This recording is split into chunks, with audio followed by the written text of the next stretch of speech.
রমজান মাসে যদি আমরা কেউ শুধুমাত্র সাহরি ইফতার করি, মাঝে আর কোনো পানাহার যৌনাচার না করি, তাতে রোজার যে স্ট্রাকচার সেটা দাঁড়িয়ে যাবে, কিন্তু এই রোজা অর্থবহ হবে, সার্থক হবে, পূর্ণাঙ্গতা পাবে, এর ফিনিশিং হবে তখনই যদি আমরা এই রোজা শুধুমাত্র পেটের না করে এই রোজা চোখের, এই রোজা আমাদের ব্রেইনের, এই রোজা আমাদের হাতের, পায়ের, সমস্ত অঙ্গ প্রত্যঙ্গের করতে পারি। অর্থাৎ সকল অঙ্গ প্রত্যঙ্গকে, ওই যে পেটকে যেরকম আল্লাহর আদেশ নিষেধ দ্বারা নিয়ন্ত্রণ করছি, ইফতারের ঠিক আগ মুহূর্তেও রকমারি খাবার আমার সামনে আছে, আর মাত্র 2-4-5 মিনিট বাকি আছে সূর্য ডোবার, খাবারের চাহিদা আছে শরীরে, আবার খাবারও সামনে আছে, কিন্তু খাচ্ছি না কেন? আল্লাহর নির্দেশ হয় নাই।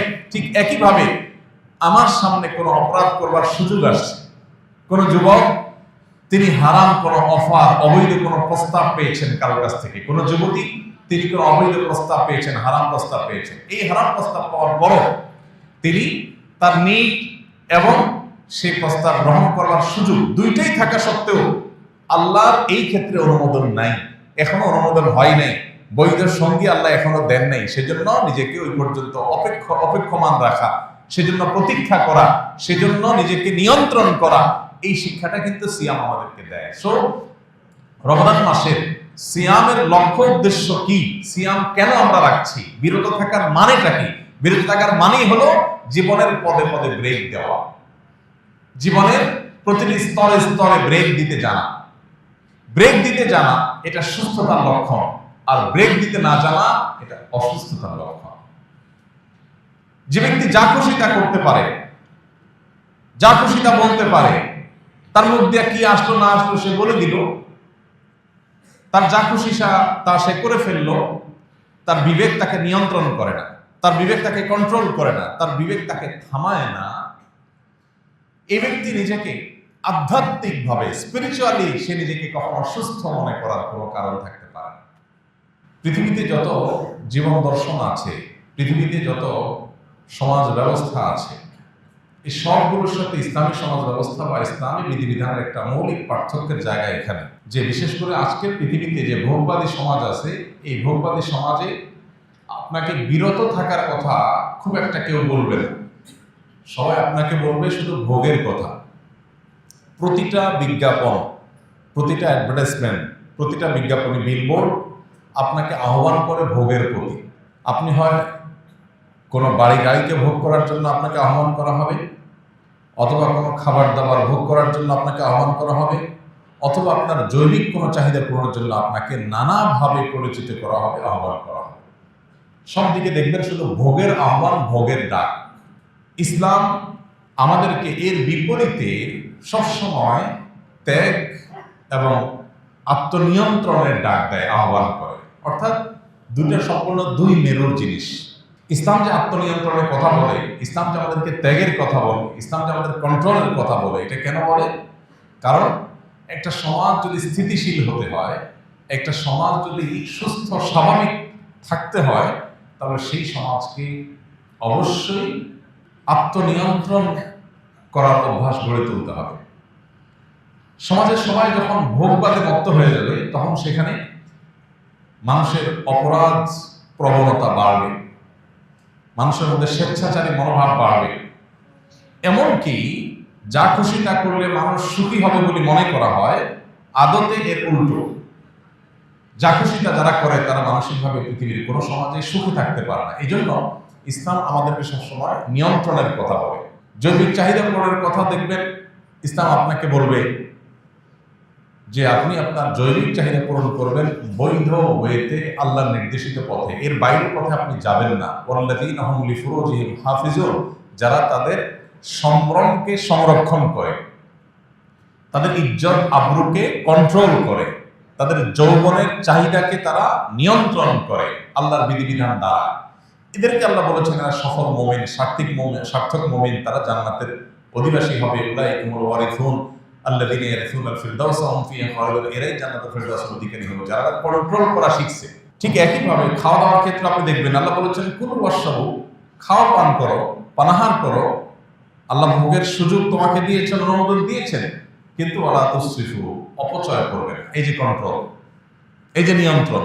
একজন আল্লাহর প্রতি অবিশ্বাসী মানুষ, তার অঢেল টাকা পয়সা হয়েছে, সে অঢেল টাকা পয়সা দিয়ে সে প্রচুর পরিমাণ খাবার অপচয় করতে পারে, অপব্যয় করতে পারে, যা খুশি তা করতে পারে, তার বিবেক তাকে বাধা দেয় না, কোন সমাজ, পৃথিবীর কোন বিচার তাকে বাধা দেয় না। তার সম্পদ সে 10 টাকার জায়গায় 10,000 টাকা খরচ করছে, যেখানে খরচ করার দরকার নেই সেখানেও সে খরচ করছে, তার বিলাসিতার জাহির সে করছে, তাকে কেউ নিষেধ করে না। কিন্তু একজন মুসলিম যখন আল্লাহতে বিশ্বাসী হয়, তখন ইসলাম কিন্তু তাকে কন্ট্রোল করতে পারে। তুমি খরচ করো, ভোগ করো, কিন্তু অপচয় তুমি করতে পারো না, তোমার টাকা নষ্ট তুমি করতে পারো না, অজায়গায় তুমি খরচ করতে পারো না, এর জন্য তোমাকে আল্লাহর কাছে জবাবদিহি করতে হবে। তাহলে বর্তমান যে ভোগবাদী সমাজ ব্যবস্থা, এই সমাজ ব্যবস্থার সাথে ইসলামের পার্থক্যটাই হলো ইসলাম আমাদেরকে নিয়ন্ত্রণের কথা বলে। আর নিয়ন্ত্রণ মানুষের মনুষ্যত্বকে, মানুষের মানবিক গুণাবলীকে ধরে রাখতে সাহায্য করে। আমাদের সমাজে আর যত বিশৃঙ্খলা দেখতে পাই আমরা, যত অনাচার দেখতে পাই, যত অপরাধ প্রবণতা দেখতে পাই, এই সবগুলো হলো নিয়ন্ত্রণহীনতা থেকে। আপনি একজন সরকারি বেসরকারি কর্মকর্তা, কোনো কাজ জায়গায়, কোনো অফিসের কোনো প্রতিষ্ঠানে, আপনার সামনে অবৈধভাবে সুযোগ গ্রহণ করা, ঘুষ গ্রহণ করা, অবৈধ উপার্জন করবার সুযোগ আপনার সামনে আসছে। আপনি চাইলেই সেটা করতে পারেন, কিন্তু আল্লাহ আপনাকে নিষেধ করেছেন, আল্লাহর সীমানা আছে এখানে, এটা আপনি ওভারটেক করতে পারেন না। সেই চিন্তা থেকে, সেই চেতনা থেকে আপনি সেই কাজটি করলেন না, আপনি নিজেকে বিরত রাখলেন। এর নাম ইসলাম। তো এই যে সিয়াম সাধনা আমরা করি, রমজান মাসে রোজা রাখি, এই রোজা মূলত আমাদেরকে সেই নিয়ন্ত্রণের কথা বলে। রোজা আমাদেরকে বলে আমরা যখন রোজা রাখি, আমাদের পেটে ক্ষুধা, আমাদের কণ্ঠে তৃষ্ণা, আমাদের সকল চাহিদা শরীরে থাকা সত্ত্বেও, হাতের নাগালে খাবার, পানীয় এবং নিজের চাহিদা পূরণ করবার সব উপাদান প্রস্তুত থাকা সত্ত্বেও আমরা সেগুলো দিয়ে আমাদের চাহিদা পূরণ করি না। কেউ দেখছে না, আমি বদ্ধ প্রকোষ্ঠে, কোনো বদ্ধ কোঠায় আছি, কোনো কক্ষে আছি, সেখানে কোনো সিসি ক্যামেরাও নাই, কোনো মানুষজন নাই, ক্ষুধাও আছে, তৃষ্ণাও আছে, খাবারও আছে, পানিও আছে হাতের কাছে, কিন্তু আমরা কেউ খাই না। কেন খাই না? কারণ আল্লাহ নিষেধ করেছেন, তিনি দেখছেন, কেউ না দেখলেও।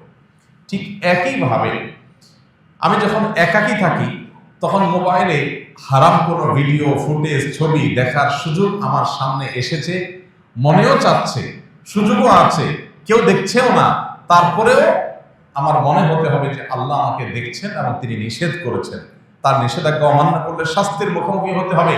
সেই ভয়ের চেতনা থেকে যদি আমি সেটাকে স্কিপ করে চলে যেতে পারি, এটাই হলো সিয়ামের বার্তা, সিয়ামের শিক্ষা, সিয়ামের প্রশিক্ষণ। এটাই হলো সিয়ামের লক্ষ্য, যে সিয়াম আমাদেরকে আল্লাহ দিয়েছেন যে বিরত রাখা নিজেকে, এটা ট্রেনিং যেন আমরা করি।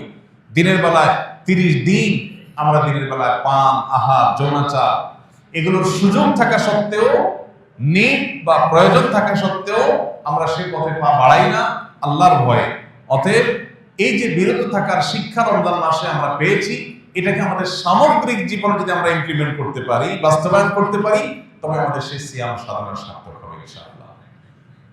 তাহলে রমজান মাসের পুরো আয়োজন, সকল প্রচেষ্টাকে যদি আপনি সফল এবং সার্থক করতে চান, তাহলে আপনার প্রথম কর্মসূচি হতে হবে সিয়াম বা রোজার লক্ষ্য এবং উদ্দেশ্যকে মাথায় রেখে যথাযথ উপায়ে রমজান মাসে সিয়াম সাধনা করা, রোজা রাখা। এই জন্য ভাইরা, আজ অস্থিতিশীল পৃথিবীকে যদি আবার স্থিতিশীল করতে হয়, ডিপ্রেশনে হাবুডুবু খাওয়া সমাজকে যদি প্রকৃত সুখের সন্ধান দিতে হয়, তাহলে সিয়ামের শিক্ষাকে আমাদের জীবনে ধারণ করতে হবে। বিরত থাকা, ব্রেক দেওয়া, থামতে জানা, এটা আমাদেরকে শিখতে হবে। আল্লাহ আমাদেরকে সেই তৌফিক দান করুন। আমরা রমজান মাস জুড়ে রোজা রাখি, অনেকে প্রতি বছর রাখি, কিন্তু এই সিয়াম আমাদের মধ্যে সেই আবহ তৈরি করে না যে আবহ আমাকে মুত্তাকি করবে, পদে পদে আমি ব্রেক দিতে শিখবো। এর প্রধান কারণ হলো সিয়ামের লক্ষ্য উদ্দেশ্য মাথায় রেখে আমরা রোজা রাখি না। জাস্ট আল্লাহ ফরজ করেছেন সেজন্য, আল্লাহ তো ফরজ করেছেন, পাশাপাশি তার লক্ষ্য বলেছেন লাআল্লাকুম তাত্তাকুন, রোজা রাখলে আশা করা যায় তোমরা মুত্তাকি হতে পারবে। বিরত থাকা, থামতে শেখা, ব্রেক দিতে পারা, এটা শিখবে তোমরা। সামগ্রিক জীবনে যখন সেটাকে ইমপ্লিমেন্ট করবে, তখন তোমার জীবন সফল হবে, সার্থক হবে, মুত্তাকি হবে, খাঁটি মুমিন হবে, আল্লাহর প্রিয় বান্দা হবে, এবং তুমি সুখী মানুষ হবে দুনিয়াতে এবং আখিরাতে। সেই লক্ষ্যকে মাথায় রেখে আমাদেরকে প্রতিদিনের সিয়াম সাধনা করতে হবে। আজকে সিয়াম রেখে আমি সকাল থেকে এই পর্যন্ত পুরো সময়ের মধ্যে আল্লাহর কোনো অবাধ্য কাজ করেছি কিনা, আল্লাহর কোনো নাফরমানি করেছি কিনা, কোনো হারাম আমার দ্বারা হয়েছে কিনা, কারণ সমালোচনা তার অগোচরে হয়ে গেছে কিনা, কোথাও আমি উচ্চ বাচ্চ করে ঝগড়া ফাসাদ করে ফেলেছি কিনা, আমি আল্লাহ নিষিদ্ধ কোনো কাজ করেছি কিনা, এই বিষয়টা আমাকে নজরদারিতে রাখতে হবে। প্রশ্নের উত্তর আমার কাছ থেকে বের করতে হবে। যতদিন পর্যন্ত এইভাবে আমি সেলফ মনিটরিং সিস্টেমকে অন রাখবো, রোজা রেখে আমার নিজেকে নিয়ন্ত্রণ করবার, পর্যবেক্ষণ করবার এই সুযোগ যতদিন পর্যন্ত আমি খোলা রাখবো, চোখখান খোলা রাখবো, ততদিন পর্যন্ত আমার সিয়াম আমাকে ঠিকই মুত্তাকি বানাবে এবং রমজানের এই পুরো সাধনা সার্থক হবে ইনশাআল্লাহ। আল্লাহ আমাদেরকে তৌফিক দান করুন। তাহলে 1 নম্বর পয়েন্ট বলেছি, আমাদের রমজানের সকল সাধনা, সকল প্রচেষ্টা এটা সফল এবং সার্থক হবে যদি রমজানের প্রধান আমল সিয়ামকে আমরা আদায় করি। শুধু আদায় করাই নয়, সিয়ামের লক্ষ্য, তার উদ্দেশ্য, সিয়াম যে আমাদের বার্তা দেয়, মেসেজ দেয়, সেই মেসেজ যদি আমরা গ্রহণ করতে পারি, ইনশাআল্লাহ এই রমজানের সকল সাধনা, সকল প্রচেষ্টা সার্থক হবে। নাম্বার 2, সিয়ামের এই মাসে, রমজানের এই মাসে তারাবির সালাত এটা অন্যতম গুরুত্বপূর্ণ আমল। নবী করিম সাল্লাল্লাহু আলাইহি সাল্লাম যখন এই সিয়ামের কথা বলেছেন, তার পাশাপাশি তারাবির সালাতের কথা বলেছেন। মান সামা রমাদান ঈমানান ওয়া ইহতিসাবান গুফিরা লাহু মা তাকাদ্দামা মিন যামবি। এরপরে বলেছেন ওমান কামা রমাদান ঈমানান ওয়া ইহতিসাবান গুফিরা লাহু মা তাকাদ্দামা মিন যামবি। সিয়ামের পুরস্কার স্বরূপ আল্লাহ তাআলা পূর্বের গুনাহ যেমন মাফ করে দিবেন, ঠিক একই ভাবে যদি কেউ তারাবির নামাজ আদায় করে, তাহলে তাকে আল্লাহ তাআলা পূর্বের গুনাহ খাতা মাফ করে দিবেন ওয়াদা করেছেন। আমাদের বাংলাদেশের সমাজ বাস্তবতায় আমরা কৈশোর থেকে, ছেলেবেলা থেকে দেখে আসছি যে সমাজের বিপুল সংখ্যক মানুষ, মুসলমানরা, তারা রমজান মাসে দিনের বেলা রোজারা যেমন রাখেন, রাতের বেলায় তারাবিটাও আলহামদুলিল্লাহ আদায় করার চেষ্টা করেন। এখন দিন যত অতিবাহিত হচ্ছে, ভোগবাদের দিকে আমরা অনেক বেশি ডুবে যাচ্ছি, ভোগবাদের এই অতল গহ্বরে আমরা হারিয়ে যাচ্ছি ধীরে ধীরে। এই কারণে মসজিদগুলোতে তারাবির নামাজে অংশগ্রহণকারী মানুষের সংখ্যা আগের তুলনায় আস্তে আস্তে কমছে, এবং প্রথম 2, 4, 5, 7 দিন কিছু মুসল্লি থাকলেও খুব দ্রুততার সাথে সেই মুসল্লি কমে যাচ্ছে। এই যে একটা প্রবণতা আমাদের সমাজে শুরু হয়েছে, এর কারণ কি? এর কারণ হলো ওই যে 1-1.5 ঘন্টা বা 2 ঘন্টা দাঁড়িয়ে কোরআনে কারীম এর তেলাওয়াত শোনার মতো ধৈর্য আমাদের হয় না। অর্থাৎ আমরা আমাদের ঈমানি যে চেতনা, তাকওয়ার যে চেতনা, সেটা থেকে এত দূরে সরে গেছি যে সারা বছরের মধ্যে একটি মাস কোরআনের 1 ঘন্টার জন্য দিনে, 1.5 ঘন্টার জন্য দিনে সংস্রবে আসবো, সেই সময়টুকু পর্যন্ত আমরা বের করতে পারি না। দুনিয়া আমাদেরকে আষ্টে পৃষ্ঠে এমন ভাবে বেঁধে ফেলেছে যে 1-1.5 ঘন্টা কোরআন তেলাওয়াত শোনার মতো ধৈর্য আমাদের নাই। এখান থেকে পরিমাপ করা যেতে পারে যে আমাদের ঈমানের অবস্থা, তাকওয়ার অবস্থা কতটা ভয়াবহ। নেক্সট সুরতে ধোঁকা শুরু হয়েছে যে তারাবির নামাজ ফরজ না, সুন্নত। সুন্নাত মানে হলো যেটা নিয়ে ঢিলামি করা যায়, ঘড়িবসি করা যায়, এমন একটা টেন্ডেন্সি আমাদের মধ্যে আসছে। আবার আলহামদুলিল্লাহ উলামা ইকরামের দীর্ঘদিনের প্রচেষ্টা, দীর্ঘদিনের দাওয়াতের ফসলস্বরূপ তারাবির নামাজের গতি সারা দেশের মসজিদগুলোতে একটু হলেও কমতে শুরু করেছে। তারাবির নামাজের গতি কমাটা ভালো না খারাপ? সবকিছুর গতি ভালো না। কোনো কোনো কিছু আছে গতি যত কম থাকে কোয়ালিটি তত ভালো হয়। তারাবির নামাজ বা যে কোনো নামাজের ক্ষেত্রে একই কথা প্রযোজ্য, ধীরস্থিরতাটা এখানে ইম্পর্টেন্ট। নবী করিম সাল্লাল্লাহু আলাইহি সাল্লাম তিনি যখন রাতে তাহাজ্জুদ পড়তেন, তারাবি পড়তেন, তখন তার অবস্থা কি ছিল? সাহাবায়ে কেরামের বর্ণনা হলো যে তিনি এত দীর্ঘ সময় দাঁড়িয়ে কোরআনের তেলাওয়াত করতেন নামাজে রাতে, যে তার পা মুবারক ফুলে যেত। আমাদের পা মাঝে মধ্যে ফুলে। একটা মানুষ কত সময় দাঁড়িয়ে থাকলে পা ফুলতে পারে? কত সময় রুকুতে থাকলে, রুকু কতক্ষণ লাস্টিং করলে তার শরীরের ভারে পা ফুলে যেতে পারে? কতক্ষণ? একটু কি আমরা কল্পনা করতে পারি? আপনার তারাবি যদি 2-2.5 ঘন্টা ধরে তেলাওয়াত করেন, একটু বেশি তেলাওয়াত করেন, ধীরে ধীরে তেলাওয়াত করেন, তাহলে বড়জোর আপনার পায়ে মধ্যে একটু ব্যথা অনুভব করবে, কিন্তু পা ফুলে যাওয়া এটা স্বাভাবিক বিষয় না। আপনি যদি 2 রাকাত নামাজে 15, 20, 30 মিনিট করে করে আপনি যদি এরকম দীর্ঘ তারাবির নামাজ শেষ করেন, তাহলে হয়তো আপনার পা একটু ফুলতে পারে। নবী সাল্লাল্লাহু আলাইহি সাল্লাম যাকে আল্লাহ তাআলা পূর্বের পরের সব মাফ করে দিয়েছেন, আগাম ঘোষণা দিয়েছেন, তিনি পর্যন্ত যদি এইভাবে রাত জেগে তারাবি পড়েন, এইভাবে তাহাজ্জুদ আদায় করেন, তাহলে 1-1.5 ঘন্টার জন্য তারাবির নামাজের সময় যদি আমাদের না হয়, তাহলে এই রমজান দিয়ে, এই রমজানের রোজা দিয়ে, এই রমজানের ইবাদত দিয়ে আল্লাহর কাছে কোন মুখে জান্নাতের জন্য আর্গুমেন্ট করব? ভাইরা আমার, সাহাবায়ে কেরামের তারাবি কেমন ছিল? মুয়াত্তা মালিকের একটি হাদিস থেকে জানা যায়, সাহাবীদের বেশিরভাগের তারাবির চিত্র ছিল যে তারা যখন তারাবি শুরু করতেন, তারাবি শেষ করতে করতে তাদের প্রায় দিনই রাত প্রায় শেষ হয়ে যেত। সারি খাওয়ার জন্য তারা বাসায় যেতেন, সারি খেয়ে এসে আবার ফজর করতেন। এখন আপনি বলবেন, এটা কি আমাদের দ্বারা সম্ভব? সকাল 9টা টু বিকাল 5টা আমার অফিস, সকাল থেকে আমার 5-7টা মিটিং এর সেট আপ করা আছে, শিডিউল দেওয়া আছে, অনেক ব্যস্ততা আমার। ভাইরা আমার, দুনিয়াতে আমরা সবাই জানি, একেবারে যে ব্যক্তি বদ্ধ পাগল হয়তো সেও জানে যে দুনিয়াতে আমরা খুব অল্প সময়ের জন্য এসেছি, আমরা কেউ চিরকাল এখানে থাকবো না। বেশিরভাগ মানুষের জীবনের ক্রিম টাইম পার হয়ে গেছে। আমরা এখানে যারা আছি, আমাদের বেশিরভাগ মানুষের জীবনের ক্রিম টাইম অলরেডি ক্রস চলে গেছে। এখন যে লাইফটা আছে সামনে, এটা হলো জীবনের বাতিল অংশ। 30, 35, 40 যাদের এইজ হয়ে গেছে, ভোগের সময় শেষ। এখন ডায়াবেটিস, ক্যান্সার আর হার্ট অ্যাটাক, কিডনির রোগ, যত ব্যাধি আছে এগুলোর সময়। মূল টাইমটা পার হয়ে গেছে অলরেডি, বা পার হয়ে যাচ্ছে। তাহলে আর বাকি যে সময়টা আছে 10, 20, 30 বছর, ওষুধ খাইতে খাইতে আর ডাক্তারের কাছে যেতে যেতে তো শেষ হয়ে যাবে। তাহলে ভোগ করার অপশনটা কোথায়? এই মিছা জীবনের জন্য যদি আমার এত ব্যস্ততা হয় যে 1.5 ঘন্টা তারাবির জন্য আমার সময় হয় না, আমি খোঁজ করার চেষ্টা করি 8 রাকাত পড়লেও তো নাকি হয়, না পড়লেও নাকি রোজা হয়ে যায়, কোন মসজিদে একটু তাড়াতাড়ি পড়া যায়, হাবের সাহেব তো আর কোনো কাজ কাম নাই, এই জন্য এত ধীরে ধীরে পড়ে। এই যে টেন্ডেন্সি, কারণ দুনিয়া আমাদেরকে আষ্টে পৃষ্ঠে বেঁধে ফেলেছে, শয়তান তার চক্রান্তে জয়ী হচ্ছে। শয়তানের চেষ্টাই হলো মানুষকে দুনিয়ার চাকচিক্যে ডুবিয়ে রাখা, আখিরাত থেকে ভুলিয়ে রাখা।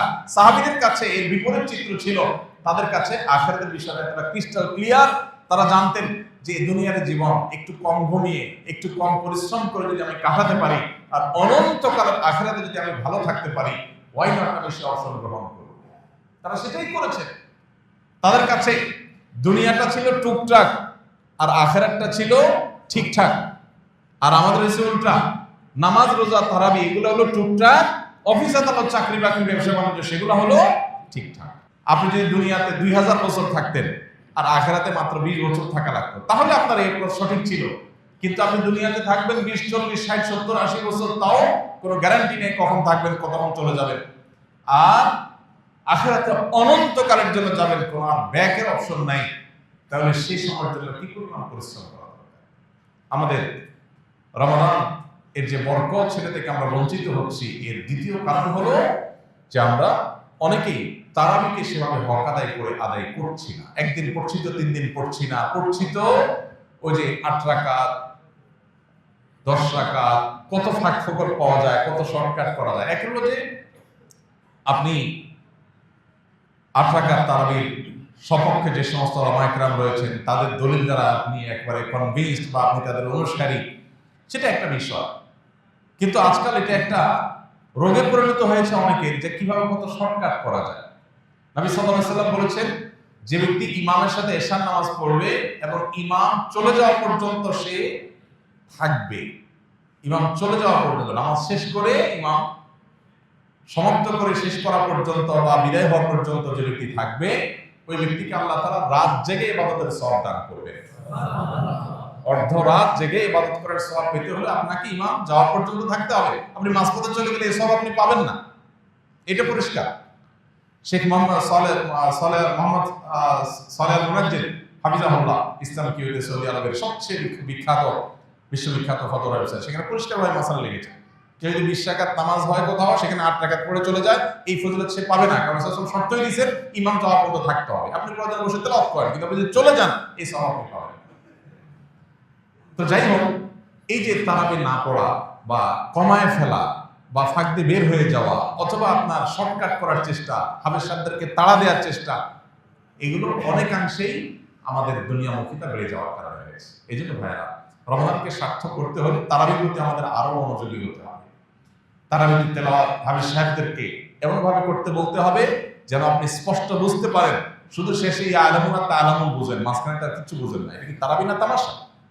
মুসলিমদের মধ্যে রীতিমতো এটা নিয়ে গর্ব করা করি হয় যে আমাদের আজকে 9:30 শেষ হয়েছে, ও মসজিদে 9:25 শেষ হয়েছে। কি তুকুর হাফেজ, মানে যে হাফেজ যত আগে শেষ করতে পারে সে হাফেজ নাকি তত তুকুর। যারা ড্রাইভিং জানেন তারা বলতে পারবেন স্পিডে গাড়ি চালাতে পারার নাম ভালো ড্রাইভিং না, কন্ট্রোল করে গাড়ি চালাতে পারাটা হলো ভালো ড্রাইভিং। আমি জীবনে যখন প্রথম ড্রাইভিং শিখি, একজন নেপালি আমার এক সহকর্মী সৌদি আরবে প্রথম স্টিয়ারিং হুইলে বসে উনি আমাকে প্রশিক্ষণ দিয়েছিলেন। তো তিনি আমাকে যখন মোটামুটি গাড়ি আমি রান করা শিখেছি, ক্লাস, ব্রেক, তারপরে অন্যান্য সব কিছু যখন চেনা হয়ে গেছে, তখন আমি গাড়িকে এখন রান করতে পারি। রান করা শুরু করলাম, তিনি পাশে বসে আছেন। তখন উনি আমাকে প্রথমে পরীক্ষা দিলেন যে আপনি গাড়িটা কত আস্তে চালাতে পারেন। এটা হলো পরীক্ষা। নতুন ড্রাইভার, প্রথম জীবনে স্টিয়ারিং হুইল হাতে নিয়েছে, চাপ দিলে বোমো করে দৌড়ায়। আস্তে চালাতে কার মন চায়? চাপ দিলেই শুধুমাত্র দৌড়াতে থাকে, আর দৌড়াইলে শান্তি লাগে। আর সেখানে প্রশিক্ষক বলতেছে না কত আসতে পারে। এরপর এক পর্যায়ে উনি নেমে গেলেন গাড়ি থেকে, নেমে বলেন আমি খুব ধীরে ধীরে হাঁটবো একটা বাচ্চার মতো, ঠিক আমার সাথে তাল মিলায় গাড়ি চালাতে পারেন কি? আমি দেখি কিন্তু ডিফিকাল্ট। ম্যানুয়াল গিয়ার হলে গাড়ি বন্ধ হয়ে যাচ্ছে, স্টার্ট বন্ধ হয়ে যাচ্ছে। এত আস্তে চালাতে গেলে বন্ধ হয়ে যাচ্ছে, স্কার্টারের সাথে ক্লাচের সমন্বয় করা কঠিন হয়ে যাচ্ছে। তখন বলেন যে ড্রাইভার হয়ে উঠতে হলে আস্তে চালানো শিখতে হবে। জোরে সবাই চালাতে পারে, জোরে চালানোর পরে দাঁড়ান দৌড়ান, কোথাও মারছেন না মারছেন তো পরের ইস্যু, কিন্তু আস্তে যে চালাতে পারে, নিয়ন্ত্রণ যে করতে পারে, সে হলো ড্রাইভার। তা হাফেজ সাহেব কি করছে মাঝখান দিয়ে কিচ্ছু বললেন না, তুফানের মতো ফেনা তুলে ফেললো না, শুধু আলামুন আর তাআলামুন বললো। আপনি বললেন বাপরে বাপ, কি হাফেজ, কিছুই বোঝা যায় না। যেমন মুসল্লি তেমন হাফেজ। এই জন্য তেলাওয়াত ধীরে ধীরে করতে পারা এটা সব হাফেজ পারে না, তুহুর ভাবে হুলস্থুল ভাবে সবাই করতে পারে। এই জন্য ভাই, রমজান মাস জুড়ে আমরা চেষ্টা করবো ইনশাআল্লাহ আমাদের তারাবির নামাজে আরো বেশি মনোযোগী হতে। তারাবির নামাজকে অর্থবহ করবার জন্য আমরা একটা বই গত বছর লিখেছিলাম, তারাবির সালাতে কোরআনের বার্তা।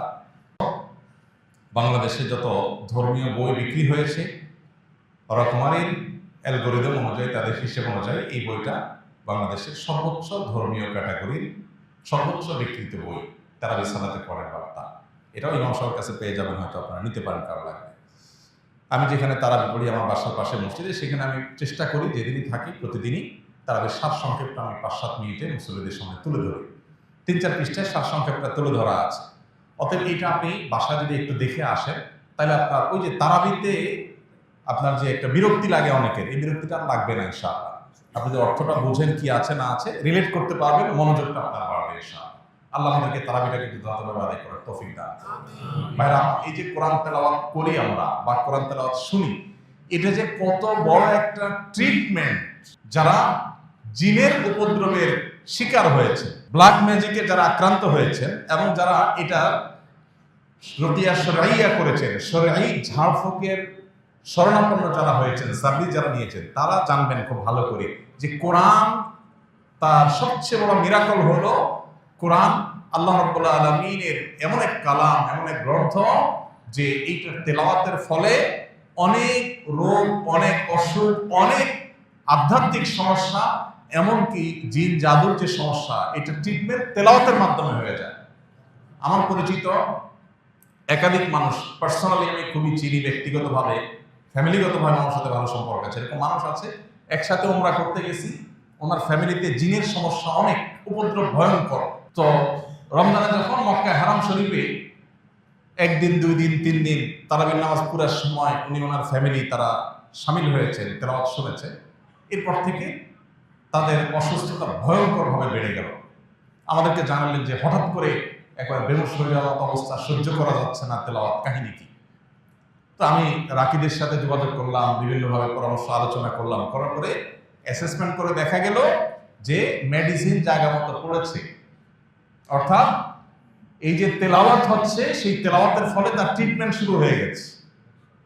তখন সে ভদ্রলোক আমাকে বললেন, ভাই আমার তো ফ্লাইট কালকেই ছিল, তা আমি ফ্লাইট টিকিট ক্যান্সেল করে নতুন করে টিকিট করতেছি, আমি ইনশাআল্লাহ আরো 1 সপ্তাহ পরে যাব, মানে আরো 1 সপ্তাহ ট্রিটমেন্ট নেব। তিনি আরো 1 সপ্তাহ থাকলেন, এরপরে অনেকটা সুস্থ হয়ে তার ফ্যামিলি তিনি দেশে ফিরেছেন। আমার নিজের সাথে এক ব্যক্তির ঘটনা, একসাথে আমরা গেছি। এই জন্য ভাইরা, তারাবির নামাজের তেলাওয়াত শুনতে আপনার কষ্ট হয়, বিরক্তি লাগে, আপনি চলে যান। এক বসায় শুধুমাত্র ফেসবুক ইউটিউবে আপনি প্রতিদিন অন্তত 1-1.5-2 ঘন্টা পার করে দেন, আপনি টেরও পান না। সেখানে 15 মিনিট বেশি যাচ্ছে তারাবিতে, 20 মিনিট বেশি যাচ্ছে, আপনার সহ্য হচ্ছে না। আপনি চলে যেতে পারলে আপনি বাঁচেন, মনে হয় যে আপনার সময়ের অনেক দাম। আপনি সেই মানুষ যে দিনে ঘন্টাকে ঘন্টা আপনার সোশ্যাল মিডিয়াতে মোবাইল ধরছেন, যে 30 মিনিট চলে গেছে আপনি টেরও পান নাই। যা শুধু একটা মেসেজ চেক করার জন্য পকেটে বের করছেন, কোথাকার মেসেজ থেকে কোথায় চলে গেছেন আপনি জানেন না, আধা ঘন্টা শেষ, 40 মিনিট শেষ। সেই মানুষ যদি তারাবির নামাজে আপনার কাছে বিরক্তি মনে হয়, সময় দিতে কষ্ট মনে হয়, তাহলে কি জবাব আল্লাহর কাছে দিবেন? এই জন্য আপনার নিজের কল্যাণে, নিজের প্রয়োজনে আপনি তারাবির নামাজে মনোযোগ দিয়ে শুনেন, মনোযোগ দিয়ে তারা শুনেন। মনোযোগটা ইম্পর্টেন্ট। যত মনোযোগ দিয়ে শুনবেন আপনার ভেতরে পুরো ট্রিটমেন্ট হয়ে যাবে শরীরে। মুসলমানদের ঘরে আজকে যত অকল্যাণ, যত জিনের উপদ্রব, যত ব্ল্যাক ম্যাজিকের উপদ্রব, ঘরে ঘরে। আমাদের অফিসে ফাউন্ডেশনে 100টা ফোন যদি দিনে আসে, 100 বেশি ফোন আসে, 100টা ফোন যদি প্রতিদিন আসে, তার 80টা আসে এই ব্ল্যাক ম্যাজিকের রোগ সম্পর্কে। ঘরে ঘরে এখন সব মানুষ টের পাচ্ছে না। অনেক বড় বড় ডাক্তার, মেডিকেল কলেজের প্রিন্সিপাল, তারা পর্যন্ত মাঝে মধ্যে সশরীরে আসেন, এসে বলেন, ভাই আমি মেডিকেল কলেজের প্রিন্সিপাল, আমি জানি এটা কোনো ফিজিক্যাল সমস্যা না, আমার ফ্যামিলিতে এই যে সমস্যা আমি দেখছি, কোনো চেক আপে কোনো কিছু ধরা পড়ছে না, দেশে বিদেশে ট্রিটমেন্ট সব করা শেষ, কিচ্ছুই ধরা পড়ছে না, রোগের কোনো কুলকারা নেই, এটা অস্বাভাবিক কিছু। ঠিকই রুকিয়া করছে, সাথে সাথে আল্লাহ তাআলা ফল দিচ্ছে। কোরআনের যদি জীবন্ত কোনো অলৌকিকত্ব দেখতে চান, তাহলে কোরআন তেলাওয়াতের মাধ্যমে কিভাবে মানুষকে আল্লাহ তাআলা ট্রিটমেন্ট করেন, এটা আপনি দেখতে পারেন। ভাইরা আমার, এই জন্য কোরআনে কিন্তু আল্লাহ এটাকে শেফা বলেছে, কোরআনের মাধ্যমে আরোগ্য লাভ হয়। এই জন্য আমাদের রমাদানে মনোযোগ দিয়ে তারাবি শুনতে হবে, না আমাদের কল্যাণে সব যেমন হবে, আমাদের ট্রিটমেন্ট হবে, আধ্যাত্মিক ট্রিটমেন্টও হবে, আবার বিভিন্ন ধরনের এই জিন জাদু ইত্যাদি ট্রিটমেন্টও হবে। আল্লাহ আমাদেরকে তারাবির নামাজকে সুন্দরভাবে যথার্থভাবে আদায় করার তৌফিক দান করুন। রমাদানকে সার্থক করার জন্য তৃতীয় কর্মসূচি হলো রমজান মাসে সকল গুনাহের ব্যাপারে জিরো টলারেন্সে চলে যাবে। সকল গুনাহ, সকাল থেকে রাত পর্যন্ত ফেসবুক ইউটিউব থেকে যদি আপনি গুনাহ থেকে বেঁচে থাকা কঠিন হয়, তাহলে এগুলো আপনি আনইনস্টল করে ফেলান মোবাইল থেকে। আমি অনেক যুবককে চিনি পার্সোনালি, যে যুবকরা রমজানের শুরুতে শুধুমাত্র যোগাযোগ রক্ষার জন্য হোয়াটসঅ্যাপ, মেসেঞ্জার 1-2টা অ্যাপ রেখে, আর বাকি যেগুলো সময় কিল করে বা চোখের গুনাহ করায়, এই অ্যাপগুলোকে মোবাইল থেকে বিদায় করে দেয়। একটা মাসের জন্য যদি আপনি চেষ্টা করেন, অন্তত গুনাহ থেকে বাঁচার অভ্যাস আপনার গড়ে উঠবে। এই জন্য রমজানকে সার্থক করতে হলে তৃতীয় কর্মসূচি হলো গুনাহমুক্ত রমজান। আমি সারাদিনে কারো সমালোচনা তার পিছনে করবো না, একটা খারাপ কথা আমি বলবো না, খারাপ কিছু দেখবো না, খারাপ কিছু শুনবো না। এই সংগ্রাম চালাতে হবে। যদি আপনি এটাতে সাকসেস হন, জয়ী হন, তাহলে যে তাকওয়ার ট্রেনিং আপনার হয়ে যাবে, অভ্যাস গড়ে উঠবে, ইনশাআল্লাহ রমজান পুরো ধরে রাখতে পারবেন। 4 নম্বর সর্বশেষ কর্মসূচি হলো শেষ 10 দিন ইতিকাফ করবেন। শেষ 10 দিন ইতিকাফ মাস্ট। ইতিকাফটা যদি আপনি শেষ 10 দিন মসজিদে করতে পারেন এবং ইতিকাফ বসে অতিরিক্ত অপ্রয়োজনীয় মোবাইল টিপি বন্ধ করতে পারেন, অটোমেটিকলি আপনার রমজানকে আপনি সার্থক করতে পারবেন ইনশাআল্লাহ।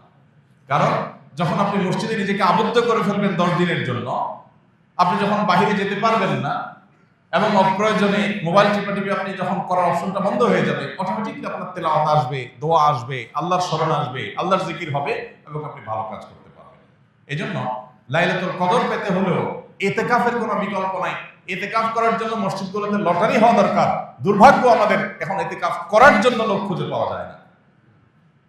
এজন্য ভাইরা, ইতিকাফ এমন একটা আমল, যে আমল আপনি একবার করলে এটার যে তৃপ্তি, এটা অনুভব করলে আপনি আর ছাড়তে পারবেন না। আল্লাহ তাআলা আমাদেরকে ইতিকাফের এই গুরুত্ব বোঝার তৌফিক দান করুন। ইতিকাফ এমন আমল যে নবী করিম সাল্লাল্লাহু আলাইহি সাল্লাম রমজান মাস যখনই রমজানের রোজা ফরজ হয়েছে দ্বিতীয় হিজরিতে, তখন থেকে নিয়ে তার ওফাত দশম হিজরিতে হয়েছে, এই 8 বছরের দীর্ঘ সময়ে কোনো দিন কোনো রমজানে তিনি ইতিকাফ ছাড়েন নাই। প্রত্যেক রমজানে প্রতি বছর তিনি ইতিকাফ করেছেন। যে আমল প্রিয় নবীজি একটি রমজানে একটি বছরও ছাড়েন নাই, সেটা আপনি জীবনে 1 বছরও করেন নাই। বেশিরভাগ মুসল্লিদেরই অবস্থা। এখানে হাত তুলতে বলা হয়, কারা কারা জীবনে ইতিকাফ করেছেন, অল্প কিছু হাত উঠবে। বেশিরভাগ মানুষ জীবনে একবারও বসেন নাই। যেটা রাসূল সাল্লাল্লাহু আলাইহি ওয়াসাল্লাম জীবনে একবারও ছাড়েন নাই, সেটা আপনি জীবনে একবারও করেন নাই। আপনি কি উম্মত, কি জান্নাত প্রত্যাশী, আপনি নিজের মূল্যায়ন নিজে করেন। রাসূল সাল্লাল্লাহু আলাইহি ওয়াসাল্লাম জীবনে যেটা ছাড়েন নাই, এটা আপনি এক দুবার হলে তখন করবেন। এই জন্য ইতিকাফ করার নিয়ত করবো তো ইনশাআল্লাহ।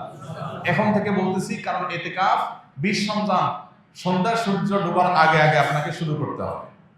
তখন বললে তো আর আপনি প্রস্তুতি নিতে পারবেন না। এখন আগে থেকে বললাম 10-12 দিন সময় আছে, এর মধ্যে আপনি প্রস্তুতি নেন, প্রিপারেশন নেন, পরিকল্পনা করেন। তাহলে এই চতুর্মুখী চেষ্টা যদি আপনি করেন, তাহলে ইনশাআল্লাহ আপনার এই মাসটাকে আপনি সাকসেস করতে পারবেন। আল্লাহ আমাদেরকে রমজানের সকল অর্জন, সকল সুফল, সকল মাগফিরাত, নাজাত, রহমত, বরকত, কল্যাণ, সওয়াব, আজর এগুলোকে আল্লাহ তাআলা আমাদের আমলনামায় নিজের ঘরে তোলার তৌফিক দান করুন। ভাইরা আমার, বহু মানুষ আমাদের সাথে এই মসজিদে হয়তো গত রমজানে ছিলেন, এই রমজানে তারা নাই। এই মহিপল্লীর বহু পুরাতন বাসিন্দা আছেন। আল্লাহ জহির সাহেব মসজিদের সহসভাপতি ছিলেন, কোভিড-19 সময় দুনিয়া থেকে চলে গেছে। এখনো চোখের সামনে ভাসে কিভাবে তিনি পায়চারি করতেন, ভালো মন্দ মানুষের মধ্যে থাকে, কিন্তু চাতক পাখির মতো চেয়ে থাকতেন যে কোনো রাস্তাঘাট যেন নষ্ট না হয়, কেউ যেন অনাচার না করে। এটা তার একটা ভালো গুণ ছিল। উল্টাপাল্টা দেখলেই সেখানে গিয়ে থামানোর চেষ্টা করতেন। জেলাজন্ত একজন মানুষ হঠাৎ করে চলে গেলেন, শেষ, আর কোনোদিন আসবেন না, শেষ, নো রিটার্নের পর্যায়ে চলে গেছেন, সেই জগতে চলে গেছে। আর অনেকে আমাদের ছিলেন এখানে, যাদের জানাজা আমরা পড়েছি গত 1 বছরের মধ্যে, তারা আর আসবেন না। আমরা এখানে যারা বসে আছি এখন, আমি কিংবা আপনি, হয়তোবা সামনের রমজানের আগে আগে দুনিয়া থেকে আমরা চলে যাবো। সামনের রমজানে হয়তো এই মসজিদ থাকবে, আমরা অনেকেই এখান থেকে আমাদেরকে তুলে নেওয়া হবে, শেষ। এটাই জীবনের শেষ সুযোগ, এটাই জীবনের শেষ রমজান। সেই চিন্তা থেকে আসল রমজানের অবশিষ্ট দিনগুলোকে যথাযথভাবে কাটানোর চেষ্টা করি। প্রতিদিন একটা সময় অবশ্যই আল্লাহর কাছে বিশেষভাবে দোয়ার মনোনিবেশ করি। রমজান মাসে দোয়াটা খুব বেশি হওয়া দরকার, দোয়া আমাদের হয় না। কমপক্ষে 5-10 মিনিট হাত তুলে চোখের পানি ফেলে আল্লাহর সাথে 10টা মিনিট আপনি ডেইলি কথা বলেন। 24 ঘন্টার মধ্যে 10টা মিনিট দোয়ার জন্য বরাদ্দ রাখেন। ইফতারের আগে হুলস্থুল কোনোভাবে আমরা থামাইতে পারি না। ইফতারের 15 মিনিট আগে বাসার সমস্ত আয়োজন স্টপ করে দেন, যা যেখানে আছে। এইভাবে পেঁয়াজি এখনো চুলার উপরে আছে, চুলা বন্ধ করে দেন। এই পেঁয়াজি মাগরিবের পরে খাবে আজকে আর দরকার নাই, কারণ এখন এটা করতে গেলে আজকের দোয়াটা মিস হয়ে যাবে। 15 মিনিট আছে, এখন পরিবারের সময় আল্লাহর কাছে হাত তোলেন। ইফতারের আগে দোয়া কবুল হয়। ভোর রাত দোয়া কবুলের সময়, ভোর রাতে উঠেও আমরা মোবাইল টিপি বন্ধ হয় না। ফেসবুকের নোটিফিকেশন, যুবক পোলাপানের মা বাপ চিল্লাইতে মোবাইল হাত থেকে রাখে না। এরপর এসে খাবে, এমন সময় খাবে যে তার খাবারের প্লেট এক হাতে, আর এক হাতে খাবারের লোকমা, আর এদিকে মসজিদের মুয়াজ্জিনের হাতে মাইক। কম্পিটিশন চলে, কে আগে দেয়, কি মুয়াজ্জিন আগে আজান শুরু করে দেয়, সে আগে শেষ করতে পারে, কম্পিটিশন হয়। এটা কি সাহারি না তামাশা? শেষ সময় সাহারি করতে বলা হয়েছে, এর মানে এই না যে লাস্ট মিনিট পর্যন্ত আপনি খাবেন। নবী করিম সাল্লাল্লাহু আলাইহি ওয়াসাল্লাম সাহারি খেয়ে শেষ করে ফজর নামাজ শুরু করতেন, মাঝখানে 50 আয়াত তেলাওয়াতের মতো আনুমানিক 10 মিনিট সময় গ্যাপ থাকতো।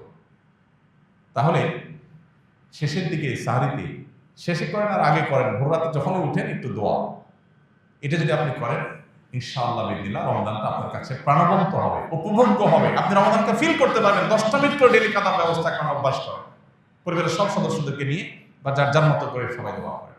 চেষ্টা করব তো ইনশাআল্লাহ। আল্লাহ আমাদেরকে তৌফিক দান করুন। আস-সুন্নাহ ফাউন্ডেশন, উম্মার স্বার্থে সুন্নাহর সাথে।